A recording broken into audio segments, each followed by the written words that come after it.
Duel de promu cette saison en Pro D2 au stade Maurice David, Provence Rugby, Bourg-en-Bresse. C'est surtout deux équipes à égalité au classement et qui luttent toutes les deux pour le maintien. C'est donc un match crucial pour rester dans ce championnat de 2e division professionnelle. Et cette 18e journée démarre plutôt bien pour les Bressans qui s'installent dans les 22 mètres aixois 2 minutes après le coup d'envoi.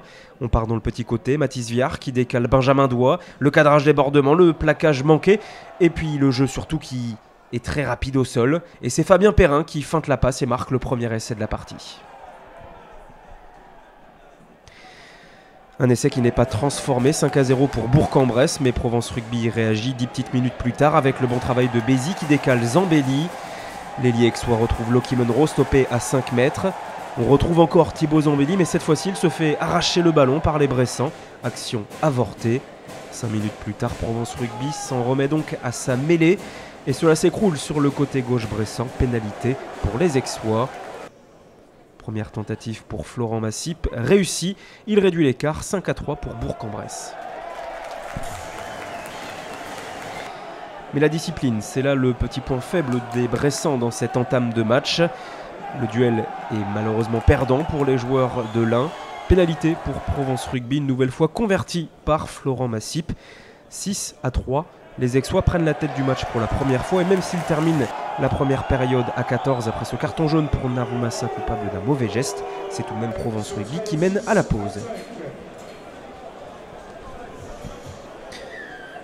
Mathis Viard donne le coup d'envoi ensuite de cette deuxième période avec ce léger avantage pour Provence Rugby, mais comme en première période, ce sont les Bressans qui immédiatement investissent le camp aixois et mettent même les Provençaux à la faute.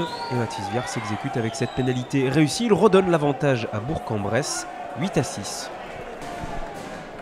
C'est un véritable duel du bas de tableau, un duel étriqué, très âpre. Et encore une fois, c'est la mêlée de Provence Rugby qui a le dernier mot, ainsi que Florent Massip. Troisième pénalité réussie. 9-8 pour Provence Rugby. La réponse quasi immédiate de Mathis Viard. 11-9 pour Bourg-en-Bresse.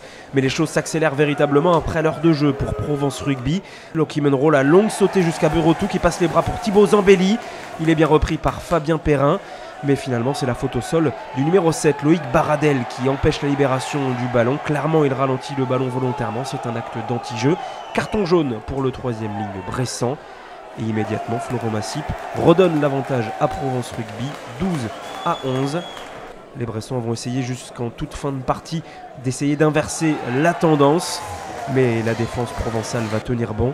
Et c'est Grégory Agnetta, vous le voyez avec son casque gris, son numéro 6 qui vient gratter cet ultime ballon juste avant la sirène. Et c'est justement sur la sirène que Nicolas Bézi dégage son camp et libère tout un stade. Victoire au forceps de Provence Rugby, 12-11.